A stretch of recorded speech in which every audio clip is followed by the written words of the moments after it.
Imagine selling a really hard product, a really complicated, expensive enterprise product, a product that changes, and a service that changes the way they do their business. Sounds easy, doesn't it? Yeah.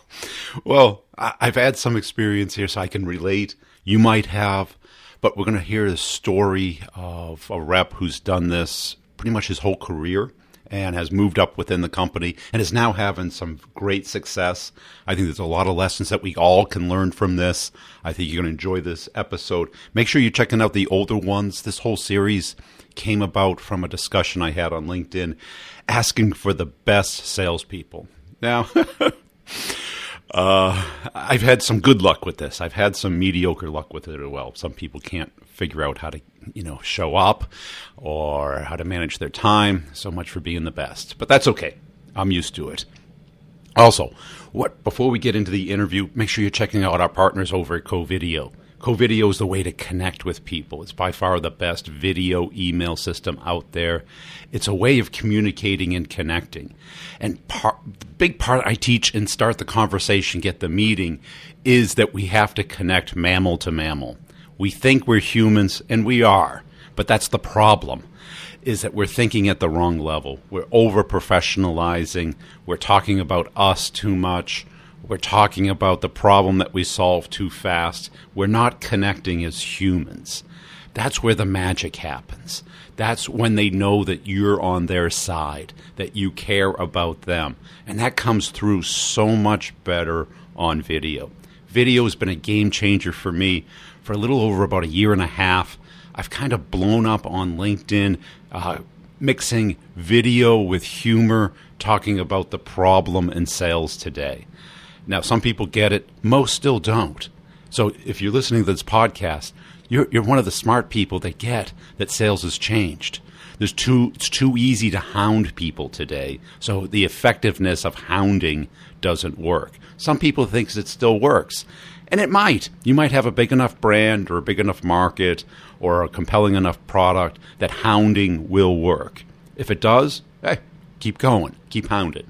But most of us don't, so we have to connect with other people. We have to talk about what they care about, not what we care about. And we have to connect as a human being, not as a sales rep customer. Because guess what? What do you want out of a sales rep? Price, availability, and get it to me. And make sure it works. Now get out of here. That's not the way we want to be treated. And you'll hear this today in this interview, that you have to connect with people. And what does connect mean? That means that you're on the same page. That means you're talking about the same thing, that you both understand what each other is saying. And video is the way to connect it. Go to covideo.com, sign up for a trial, and see how it works for you. Here we go with the interview. I'll sum it up at the end. And if you're in the courses or want to learn more about them, listen to the end. I'll give everybody an update. Hey, Greg, welcome to the show. As a way of getting started, tell us about yourself. Yeah, thank you. My name is Greg Howenstein. I'm the sales manager here at DocuPhase. Been working here about 6 years, helping a little bit over 400 different organizations find every way to use technology to go paperless and automate everything. Yeah, it must be a pretty interesting sale. It is. It's interesting. It's different almost every single time we go into it. It's almost more about learning a paradigm of how to deconstruct a situation rather than a specific product. And who do you call on when you're trying to get into a new account? It's normally going to be financial leaders, your controllers, your CFOs. Sometimes your IT is brought into it where you're dealing with the CIOs or IT administrators. But more than anything, we're dealing more with the functional leaders of the organization rather than technology leaders, even though we are a technology product. And what's your approach? How do you get that first meeting? More than anything, we love using third-party stories, doing initial touches through both outbound campaigns as well as inbound campaigns. We've structured our entire process kind of using the predictable revenue model in demand generation and then the challenger sale process and actually the pipeline. Yeah. And when you say challenge, what type of insight do you bring?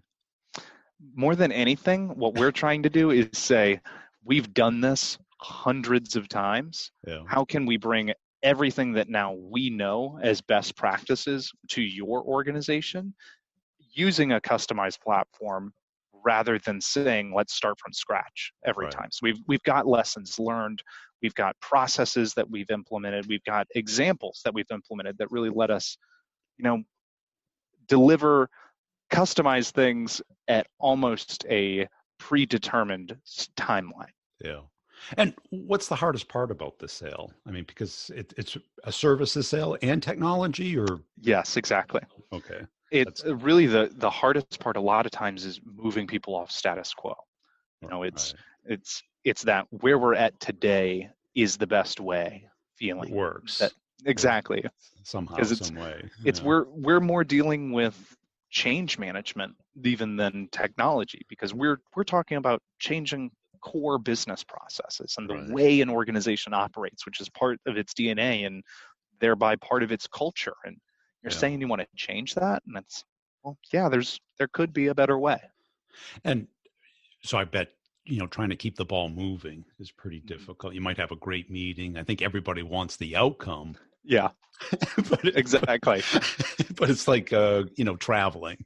Everybody wants to go to the island, but nobody wants to sit at the airport and in a crummy little chair on a plane and then get delayed and Yeah, then deal with the customer service rep who's trying to tell you all the reasons it's not their problem, and that they're really yeah, trying to help. And that's normally when we're dealing with contracting, that it's, yeah, we definitely want to do it, but we've got all these legal checks we have to go right. through, and we've got to review your contracts, and keeping that moving, and not using, I guess, thinly veiled artificial means Right. is a big Discounts challenge. or right. Exactly. It's it's those things for the modern buyer, they don't exist.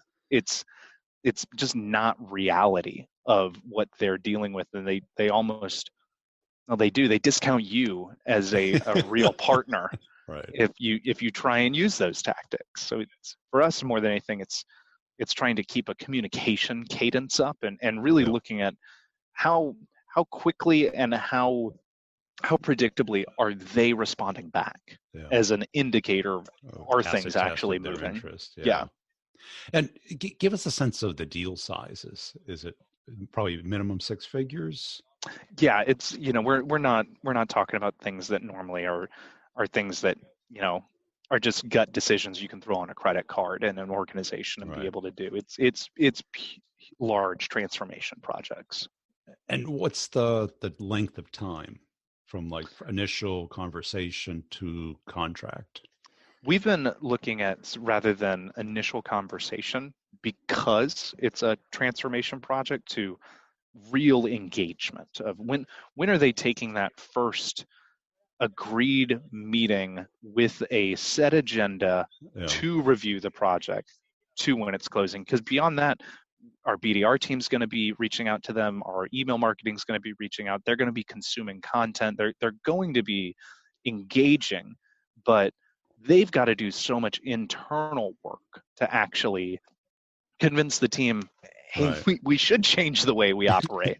But once we get that engagement, we're seeing consistent, probably 60 to 90, sometimes up to 120 days of, if it's going to close, it's going to be in that time. If Yeah. not, it's, you might as well just say, okay, we'll talk about it next year, because there's something we didn't account for, we didn't know, that's just going to hold it up. Yeah. And why did you get into sales? It's a funny story. I actually never knew anything about technology. I never knew anything about really corporate sales or enterprise sales or software sales. I was running a private label credit card program for a little RV manufacturer that had an outsourced finance office. And so I was doing this, and my, Very my wife, glamorous. yes, exactly, very glamorous, calling cargo trailer dealers all over the country and asking them if Oh, they want to offer a credit card so people can buy used cargo oh, trailers. wow. It was, Your he, friends must have been envious. they definitely were, and the pay was definitely amazing. So I was doing that, and my wife's organization actually bought our company's software. And she was like, you just got to go talk to them. It's like you're walking into Google when you Yeah. walk into their building. And It is. It's a technology company. It is a different organization to work for than any other kind of organization. And so I came here and just applied for a job and got in, and 6 years later, I'm running the team. Wow. So, Yeah. so you must have went through a lot of changes, just going from Yes, calling definitely. on entrepreneurs in a trailer park, trying to sell credit card services to Yeah, digital transformation. you've picked up that it's a little bit different. Yeah, I've been around the block. Yeah. But, I mean, really, one of the biggest things I kind of was fortunate enough to walk into the organization with is that there became a strong culture of training and a yeah, strong culture of process, and not just trying to build the relationship, but of how to drive to close and how to yeah. drive opportunities either in or out, not staying still. And one of the best resources we ever did that really helped with that was going through actually oh gosh, who was it that did it? Um, oh, it's sitting right here. Who was it that did this? It was Franklin Covey. Franklin Covey's Helping Clients Succeed training, which was, of course, adapted from Randy Illig and Mahan Kulsa's book, Let's Get Real or Let's Not Play. Yeah. And we took a little bit of a different approach that we all studied and made a little bit of a mastermind group around that source material before actually going through the more structured course, so that just set an amazing foundation for our entire team.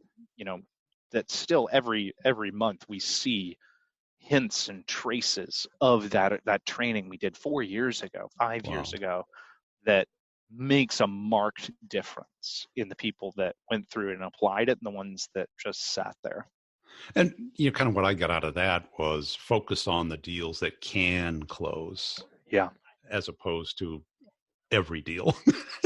Yeah, having deals in a pipeline is not the same as having a pipeline that's going to close. Right. And injecting hope into your pipeline is not actually going fiction. to.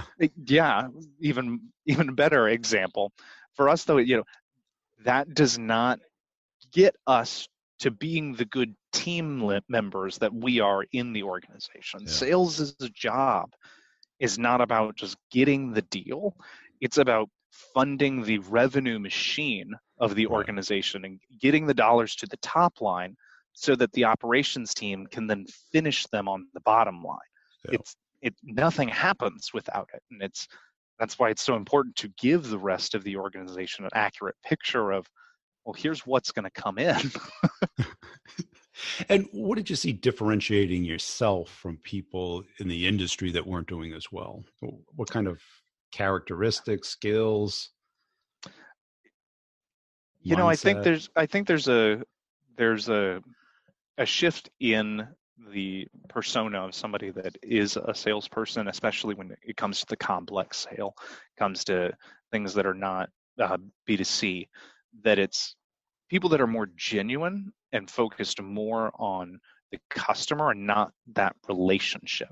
It's one of the things, if you read the Challenger sale, the profile of seller that has the actual worst results proven by data is the one that is that relationship salesperson. And I think that it's something that that's not been who I am. I'm not the one that's just trying to make a friend. Yes, I want to be able to have good dialogue with them. I want to be able to make a connection. I want them to be able to trust me. But it's more about how am I and my company leading that organization to a better future. Right. I think you need to talk to them about what they care about versus what you do. Yeah. So, and to do that sounds easy, but everyone ends up talking about what they do as opposed to what the other person is facing or going to face. I completely agree. And, one of the greatest litmus tests for that, I challenge all of your listeners to is to really think about the last 10 introductory conversations they were on. How many of them did they immediately jump into a demo? How many of them did they immediately jump into a deck? How many of them did they immediately jump into talking points and not jump into my opening for every conversation? Hi, my name is Greg. Thank you so much for spending time with me today. DocuPhase has had a long history of helping clients succeed, but can you tell me a little bit more about what made you want to talk about this and Yeah. what you're hoping Right. to achieve? And Yeah. shut up. That flip onto what they care about. Yep. It used to be that, that's all nice, but the only thing that really matters is how can it help you? Right. How can I fill out my profile here to fill out all the questions as quickly as For my possible to be boss. able Yeah. to prove that you're worthy of buying from me? Yeah. It's the whole model is flipped, and there's a whole new generation of sellers now that are not the ones that have 20, 30, 40 years of, well, it's always been a seller's market. It is not anymore. I don't think it ever was, but to tell you the truth, maybe in the late That's 90s for an possible. hour and a Yeah. half. Yeah, that's a good point. And what do you look for in reps now that you've moved into a leadership role? More than anything, it's the ability to learn and Yeah. that humility. It's really, because the biggest thing for us is that it's not about me, it's not about you, it's not about any individual person. It's all about the customer. And Yeah. so you have to have people that are willing to completely shift the focus of every conversation onto your problem, onto that. And that's a character trait with, highly type A people that becomes hard to find, because you It's want the very hard people to that are find. you want the team members that are going to be extremely disciplined, that they're going to follow the process, that they're going to be able to do it repetitively and repeatably, that they're going to be able to face confrontation, going to be able to face negotiation strongly. And those are all type A qualities, Yeah. and not focus on themselves. That's where it's that kind of magic combination that's where you get the people that show up every single day doing everything they're supposed to, predictably hitting their numbers, Yeah. and being able to focus on the client and give a good experience to them. And have you found clues during the interview process for those characteristics? Honestly, what we found is that a lot of these people are ones you need to build. They're Okay. they're not ones that are traditionally available in the Yeah. market and just looking for something, because these are the people already crushing it. These are the ones that they know what they need to do, they know their value, and they know how to find an organization that will give them what they demand to Yeah. do that. And so it's, for us, it's been more shifting the mentality to how do you actually build a pipeline in our process of our people to be able to bring people in as your frontline BDRs, and as your inside salespeople, and then moving them into more account management, and then from there moving them into more project scoping for account management. Increasing the complexity of what they do as you increase the complexity and demand that you need out of that person. But the problem with building is sometimes it Takes a doesn't. while. It takes a while, and sometimes it doesn't work. Yeah, that's true. You That's just very true. but there's typically, what I hear when I talk to people, they look for people who have been in coaching roles, not as coaches, but as coached.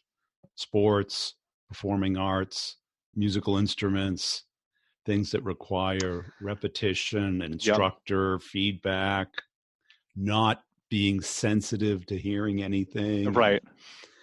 That's very true. And that's a good one that I'm going to take away from today that we hadn't been looking for.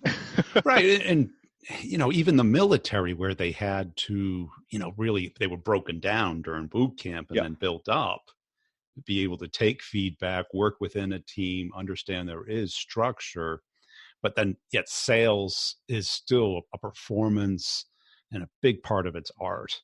Yeah. Not just what you say, but how you say it. 100%. And, being able to have that outward mindset you described, thinking the way the other person does, being curious, Yep. interested in what their world is about. And, I'm not sure. One that I'll tell you that we've found is and we're not sure why yet, But one we found that's very interesting is for people that are in a solution engineer role, Yeah. you're a technical support person. Yeah. We found for some, and we haven't found the reason yet, but for a strange reason, people that are from highly mathematical backgrounds, people that are like physics majors and things like that, they are succeeding in Yeah. this, and they're enjoying it, and they're enjoying being a part of it. But it's from such a realm that we never would have considered besides just happening upon it, that Yeah. I don't know the correlation yet, but I know that it's strange and it works. Yeah. We used to call it the engineers who could talk. Exactly. Because they were the ones that, had some social interests or social skills. Mm-hmm. 'Cause that was my background. I was an engineer. Then I was Right. like the guy that got brought in to give the demo. And then I found out how much the salespeople were making. And it's like, well, I'm actually me, doing most of the work. So well, it wasn't an easy transition, but it was well worth it.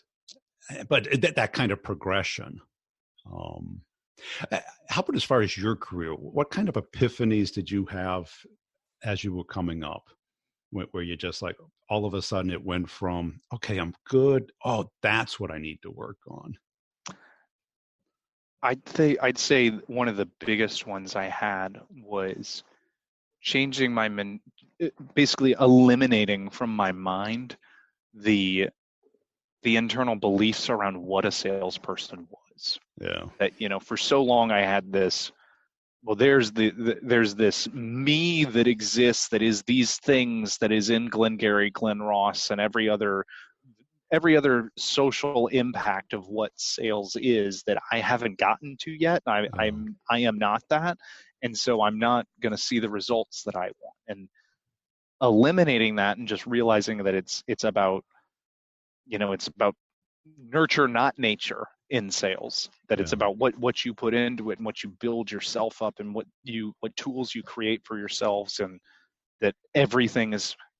My wife is reading a book that I love the term, but that everything is figure outable. That you want to know how to sell bigger deals? Okay, well, it's on YouTube. It's in a book. You just go read it. You just go consume the content, and you are going to get better. It's not. There is no secret sauce. I wish that was the next main sales book that came out that everyone read. That there isn't something secret. Well, it's just do it. I think people think it's knowledge, and knowledge is because then if it was knowledge, then we would all be great chefs because we could buy the cookbook. It's all there. Or we all tell the same jokes. You can listen to Chris Rock as well as I can, but neither of us can perform the jokes. We look like idiots. Guess what? Doing. If it was a secret, somebody would be out there actually selling it, and then somebody else would be selling it, and then somebody else would be selling it, and we'd all have it. Yeah, I think the secret is that you have to perform it, and you have to take feedback, and you have to get better. And people don't like that because it doesn't feel good.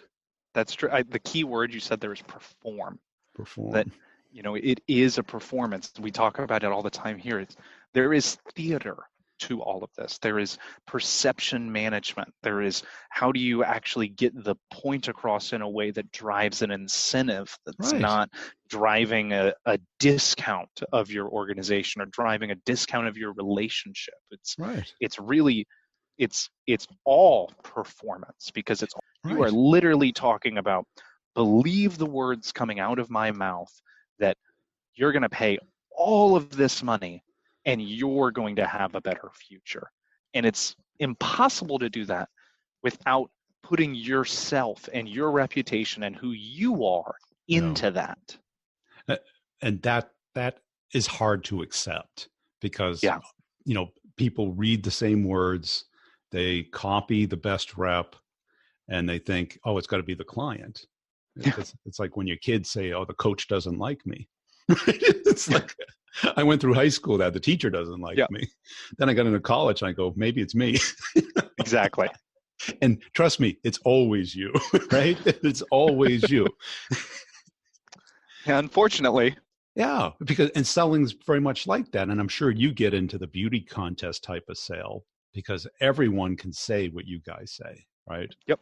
In the space. And everybody can say they do it cheaper, that they Right. do it faster, or that Better. they do it better, or that we don't do it well. Right. It's constantly there. And for us, the what we found really helps is a lot of old school things of saying, yeah, we're a technology company, but as soon as you're serious about this, we're going to come show up and sit in the conference room with you, and we're going to actually talk about all of it, and not using the tools like we're using right here today. Amazing tools, video conferencing. You get a lot better results when you get in front of people. Sure do. And if you can use them to weed out, back to our original concept, the people that aren't going to buy, then you can spend your dollars and spend your revenue budgets really getting really good engagement with the ones that have a high likelihood of buying, and just increase your close rates. And that's it. And I think people look at the cost of going out and being in person, but the neuroscience is that we have the spatial trust around us. And when you're even on video conferencing, you're not within that circle of trust. Yeah, you're still more than 3 feet away from me on my big monitor here, and Yeah. and even then you're only 2 inches tall. And that's why we go to music concerts. The sound isn't better, right? The sound's worse. Exactly. Your AirPods are probably 100 times better quality sound. We go there to be closer to the band, closer to our friends, closer to people like us. And I think too many people, certainly in technology, are trying to we're just all personas, and we say these words and they respond in this way, Right. and then we handle it. So, well, and so many of them are trying to drive to the thing as the rubric, or trying to use the Mad Libs approach to sales, that it is still a human connection and a human decision. I don't care how far you can take your chat bot, you're never going to be able to have somebody convince their team and their buying group to change their organization or to change a core thing based off of that interaction. That's it. And if they're ready and they want to buy, that's placing an order. But to solve a problem, have people understand the implications and the process to solve that problem, that's a human thing. Yeah. Right. Like if you were going to get an operation, sure, you might read the stuff on the web, but you want to talk to a doctor. You want to talk to somebody who's done it 100 times, who's seen the repercussions of it, the risks, and to explain to you how it works and what's going to happen each day, and that process. And I think people, especially today, everyone looks at their phone, but they're further apart from each other. Now, what's your life been like as a manager now? Is it a little different? Oh, 100% a little different. It's really fun trying to understand and work on enabling the team. And if anybody that listens to this is a manager and they don't have, at the bare minimum, somewhere just a flow chart of every single step a rep has to go through once they're given a deal to work, once they find a deal to work, to getting it to close, you're without one of the most basic tools to instantaneously increase your results. Because just redocumenting it and looking through it, I've been able to find 5 or 6 areas that I'm like, gosh, we could make that simpler. We could cut out a step or two. That then is more time the reps have to being able to actually work on opportunities, to make another phone call, to say, I can squeeze in another on-site because I'm not having all this other administrative work to do, or these other things to get through. Distractions. The all the things. It's no one thing that ever keeps a deal from closing. It is all the things that keeps them from hitting the timelines you need them to. Right. So that's been really fun. It's also a lot of fun to keep running deals. I would challenge everyone that's in a leadership position to never stop taking on their own deals, because it keeps you close to what's actually happening, and you keep having the conversations you can manage from a shared vocabulary and a shared experience rather than a oversight Right. perspective. A third. Cool. Yeah. Hey, this has been a great conversation. Where can people go to follow you? I'm actually on nowhere really. I'm on LinkedIn itself. It's actually linkedin.com/sales is science. I got one of those great vanity URLs for it. They can go there or just come to docuphase.com and fill out a form and buy some great software. Cool. Hey, Greg's a great guy, and I think he's going places. He's still early in his career, but he's had a lot of success, and I love that. I love to hear people who are really getting into sales and understand that it's a performance profession. It's not a knowledge profession. You're not scientists out there. Yes, we're dealing with science, psychology, neuroscience, transactional communication, organizational management, a lot of science. But if you're a scientist, you're not going to sell much. I can tell you that right now. I've seen a lot of great salespeople. Not one of them was a scientist. They were a lot of smart people, understood the game that they're playing, and they match it up with that human connection, the ability to build rapport and communicate and get into the other person's head and not just be. Now, when I say performance, people sometimes take it wrong, like it's a song and a dance. I don't mean it like it's just unilaterally. It's interchange. It's communication. Think of a great therapist. Think of a great interviewer. What are they doing? They're trying to get the gold out of the other person, trying to get them to focus on their unique talents and skills. That is a performance. It's not a song and a dance. It's not just a comedian. And one of the things that's coming out is state management. To be able to manage your state of mind, have the right amount of enthusiasm, the right amount of focus, the right amount of desire, curiosity, and interest in the other person. This is what I teach and start the conversation, get the meeting. Now, if you're interested, make sure you schedule a time to talk over it with me by going to b2brevenue.com and hit the training tab. You can check the courses out. There's 2 links there, one for the course and one to schedule a time with me. But please be serious and please listen to the podcast and pre-qualify yourself. Does this sound like the type of sales that I'm involved in? Does Brian sound like the type of guy who understands what I'm going through? I did it for 25, 30 years, and I'm still spend 7 days a week helping reps win deals. This week I got an email from somebody who's been in the course about a year, went from scheduling meetings to a full account executive and is crushing it right now. Did the biggest deal in the company's history, is really accelerating. And how it happened was he had the desire, he had the interest, the intellect, and a good set of skills. But he was very coachable. He wanted to learn more. He wanted help. That's the right match for the course. If you're a know-it-all, you know it all. You don't need me. And I don't know why you're listening to a podcast, because you know it all. If you want to put a system in place, because that is the magic. It's not the words, it's the system, the whole thing about how you use your time, how you go about a first call, how you get a technical sale, how you get a business sale, how do you get it through the company. These are all very performance-based. Knowing how to do it is just 10%. It's the execution of how you do it. Can you talk to somebody else other than your manager who's just going to tell you the easiest thing for him or her to get it off their plate? Just close it. That's what you'll hear. That's what I heard for 25 years. Just call the CEO. Just call procurement.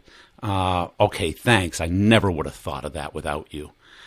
But what I can do is give you a sense from what I hear from you of what they're thinking, and we can come up with some strategies to close the deal. Now, you might say, well, I don't have money for this. Bullshit. You're lying to yourself. You can lie to yourself. Just don't lie to me, because I don't believe you. You have the money, because it pays for itself before you have to pay for it. That's why you have the money.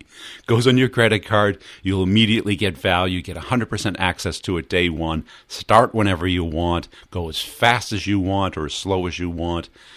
You can schedule one-on-ones. It's all in the very first chapter. You can get on my calendar. My Zoom link is there. We do screen sharing, and all of it is anonymously recorded and put into the course, meaning no one knows your name, your company, your product, or your customer, and you get to hear other people's issues, questions, case studies. So you get a community mastermind sense of it, and you can pay monthly or all at once. And it's not a membership, though. It is a year 12 payment commitment. So be aware of that and understand that that's what you're committing to. But it's a year to take your game to the next level. And you say, well, I might want to start in January. Why? Because this is the best time of the year to sell. Why not up your game right now? Why not get deal coaching right now by somebody who's closed deals their whole life? Who's probably one of the most competitive people I've never met anyone more competitive than me. Not in sales. I'm sure there is in other professions. But as soon as somebody told me they were better than me, I could not sleep until I crushed them. And I met a lot of people who were more experienced than me. But I would make up for it in different ways. Work on more deals. Work on bigger deals. Do whatever it took to prove them wrong. I'm a middle child. I had to. This is the difference that you'll get from me because I sold. I listened to the other podcasts, the other webinars, the other people on LinkedIn. They have, at the most I've seen is 7 years of sales experience at one company. I'm like, give me a break. And it was a simple sale. It wasn't a complex sale. Yeah, okay, they might have a great email subject line or a breakup email. Oh, but guess what? There's a whole lot more to selling than that. When you do $1 million deals, I was at startups doing anything from, $10K deals to $1 million deals with no logo, with no reference customers, selling the first version of a product. You learn a lot doing that over and over again, and I want to share it with you. But only if you're interested and only if you're committed to do the work, show up. And I'm telling you, sales, people make it so hard. Half the time, it's showing up on time, being prepared, knowing what to do, what to ask for, and what to do next is probably a lot of it. And right there, I gave you more than anybody else will ever give you. If you execute on those and say, I do that all the time. Yeah, right. Okay. This week, twice I had people who didn't show up, who were told that they were the best salespeople they ever met. Didn't show up. Couldn't read an email invite. Couldn't add it to their calendar. And it's like, don't you do this all day? And it doesn't matter why. It really doesn't matter why. But it is these simple things. And guess what? We're human, and I get that part of it. But the trust that people build with each other is you want to do something, you commit to it, you execute through it. Repairing it afterwards, it's like trust is gone, it's broken. I no longer believe that these people are worth talking to, worth sharing with my audience. How good could they be? Maybe they don't care or they change their mind, but you communicate that. You don't just abandon something like that. And in sales, it is these things. And if you have a system from the very first, where you focus your time, how do you connect with people? How do you get that first meeting? How do you keep the ball moving? How do you know if it's going to close and what resources to put on it? Because our mammal brain is lying to us all the time. All our mammal brain wants is a good meal, a good nap, reproduce, and do it over again tomorrow. We get centuries of evolution there. Our conscious mind wants a nice house, a nice car, a nice retirement, a nice vacation, a nice lifestyle. That comes through cognitive work that has to be getting out of your head because 95% of your brain is telling you to do just what you need right now. So, and I show you how to do that. So go to b2brevenue.com. Check it out. Schedule a time. Also, I really appreciate anybody who shares, likes, and comments as my content on LinkedIn to help spread the word. Tell one other salesperson this week about the brutal truth. And check out the 2 other podcasts, Sales Questions, Brutally Honest Answers, and the B2B Revenue Leadership Show. I had the guy who wrote the Bezos letters on last week. You got to check it out. It was a great conversation, and you understand how Jeff Bezos is just crushing it on every level. We'll see you next time.